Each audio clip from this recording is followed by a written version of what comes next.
Wolf, another returning character, was not in Smash 4. Some of the Brawl vets have kind of picked him back up again. It was a little different. Right. His laser seems to have picked up quite a big buff, being a much faster. Nice parry into a falling up air. He earned that 15%. Right. So AzureJose here against Goblin. Must be pretty far in the pool. If we saw Goblin already play, so most likely a semis or finals of this pool.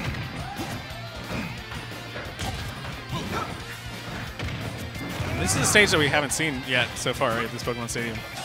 Yeah, Pokemon Stadium. This is 2, right? I believe this is 2. But one of them. Yeah, I'm loving that AzureJose is very aware of how strong Goblin can be up close, and so he's keeping him out with the lasers and using very non-committal moves like Nair and down tilt. Yeah, that is something that Roy could struggle with, is those projectiles. And they do so much damage, too. It's very, very good at racking up percent. It's on the stage with the side B. That is a little laggy, so it's possible that Goblin could see that next time and try to punish it, but works out. I think there's a certain spacing where you can even ledge cancel it, though, so maybe that's the... Maybe it's sort of mentioned. There we go. We saw the laser. Just a falling off Nair. stage. I don't know if I would even call it a laser, right? It looks so much bigger than it's like a blaster. I mean, what's great about it is it's also got like that close range hitbox as well, but the gun keep just being pulled out. Goblin was able to find the up B on the ground and it actually took the stock, which is a little bit surprising because it definitely got weaker in this game compared to Smash 4. But now Goblin running away with this. What's Wolf's weight class like? He is heavier than Fox and Falco by a little bit, but still fairly light. Right. Okay. I think he's something like 10 units heavier than Fox or Falco. So he's like at 90-ish. It kind of shows, too, because he's much slower on the ground as well as in his recovery. But has a lot of good range to compensate for it. His fair is basically a sword. Goblin stuck in the air now. Trying to two-frame him just as he falls to the ledge with a down smash. Goblin regaining stage control with a solid side up B.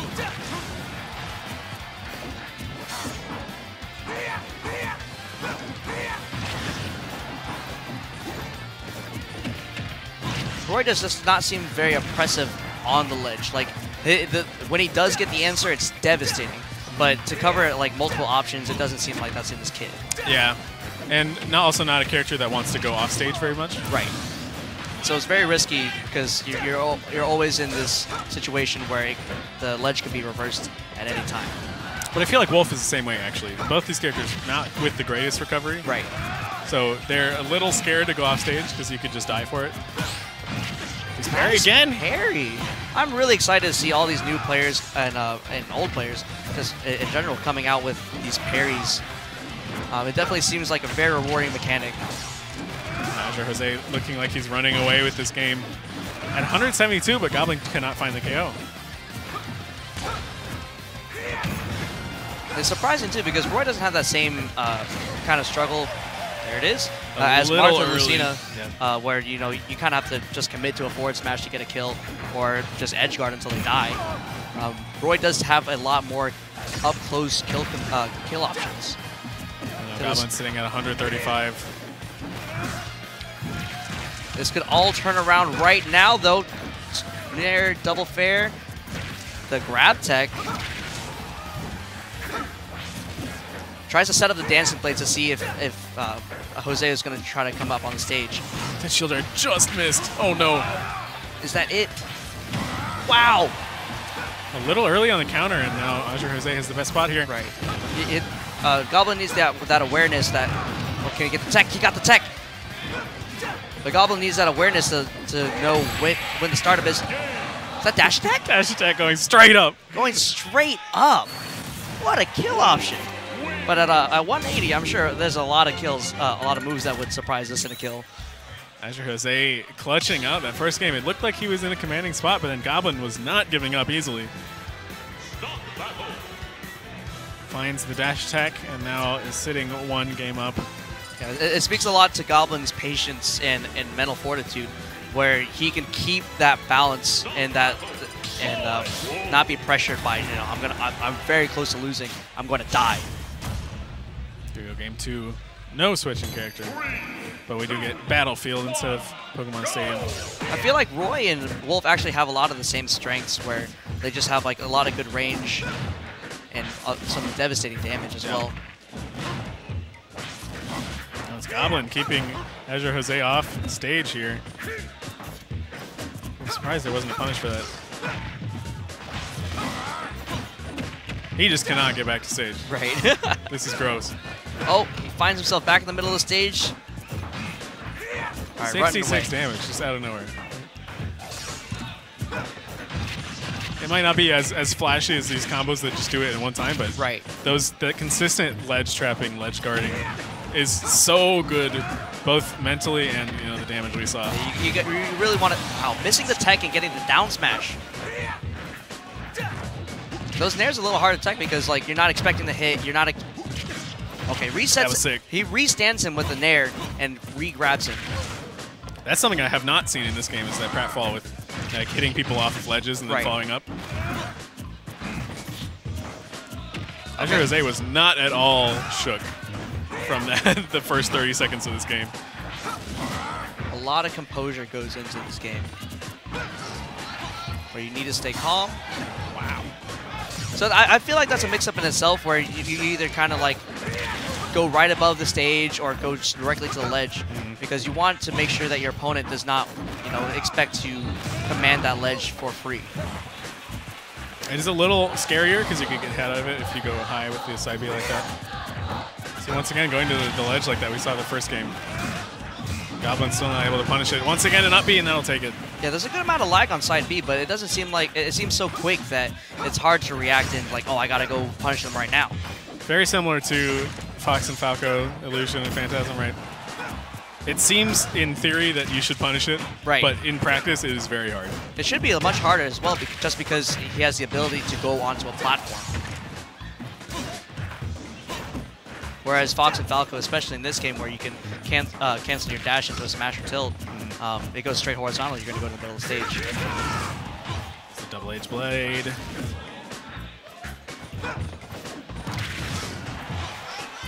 Goblin doing a good job at nullifying his approaches with a forward tilt here and there. A little mix-up from Jose. That back there was so strong. Gonna take the stock. That's a pretty nice DI though. Unfortunately, he was at a percent where it did have to kill. Yeah, not enough. You can only do so much with your DI here. Seems like he misspaced the dancing blade there because he knew that he was going to roll and saw the option.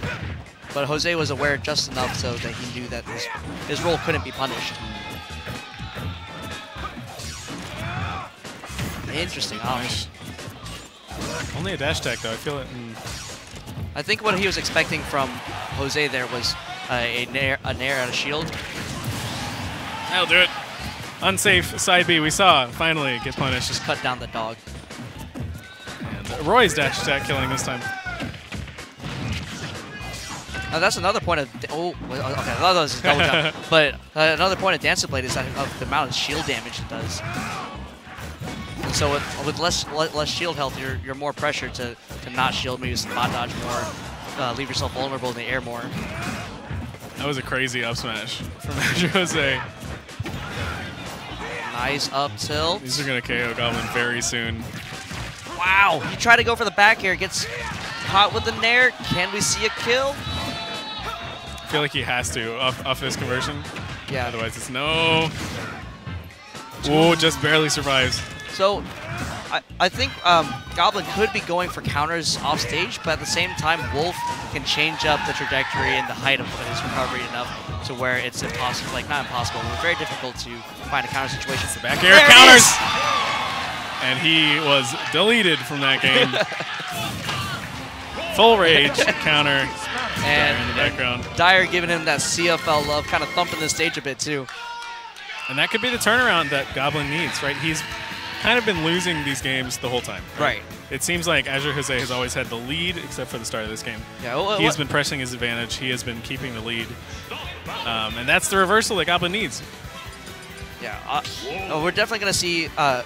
definitely going to need to see some changes in Goblin's gameplay to where it's not more of a clutch, but more of a lead that he can gain over Jose to get the win. Wait, They just share. Oh, that's nice. How nice. How nice. The Smash community stays together. We hydrate each other. Get the handshake and go into game 3. That's what I like to see.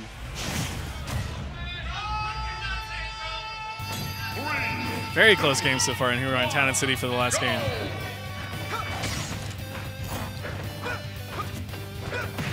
I feel like it's without any like real sour spots, Wolf is gonna take advantage of these platforms a bit more than Goblin. So it's a nice counter pick. Oh, this is actually Smashville, my mistake. It is Smashville. It is Smashville. The platform's a little bit short in this game, and unfortunately with the hazards, the platform itself doesn't move. So it's kind of a smaller version of Yoshi's Island. Nice catching the spot dodge with the forward smash. Oh, misses the forward smash. That could have been a huge punish and a commanding lead in this game. He still gets the grab, but that would have been the stock, so it feels a little bit bad. But still in a commanding position. Goblin doing a good job of not expending his double jump too soon because he would catch these lasers and have a much harder time recovering. So strong! So strong. 84. 84%.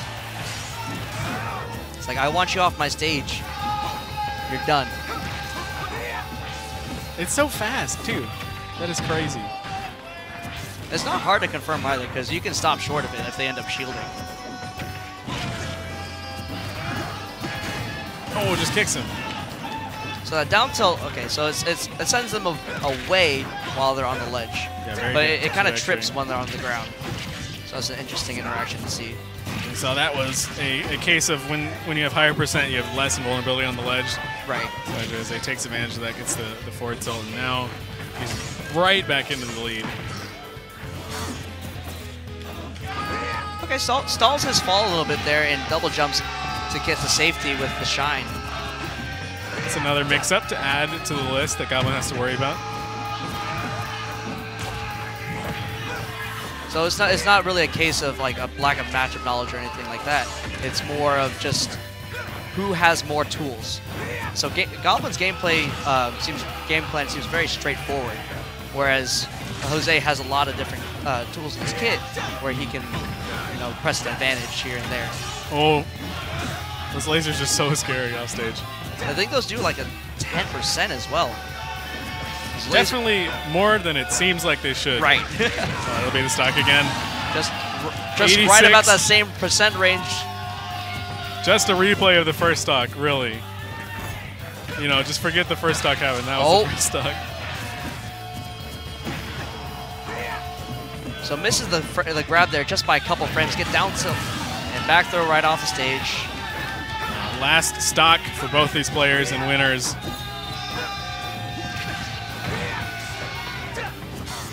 It's a very even game. That's a really unfortunate side B just to be caught vulnerable after.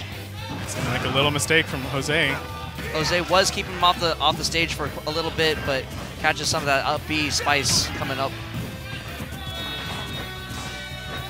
Oh man. Seeing a lot of like martial arts dodging in this. Very close range, but not having to avoid each other. Nice covering the roll option with the down smash. The only thing that probably would have gotten that is to get up attack or roll away. I'm more worried for Jose here. We've seen that dance, that double edge dance. He had to go up. He had to go up because of the DI and just the positioning. But just being on that ledge against Goblin is going to be very scary. That is one thing that Jose has not been able to get stocks as early as Goblin has. But right then, clips his feet. Fire Emblem characters don't have a great shield just because they're so tall. Such close games, and AzureJose takes it 2-1 over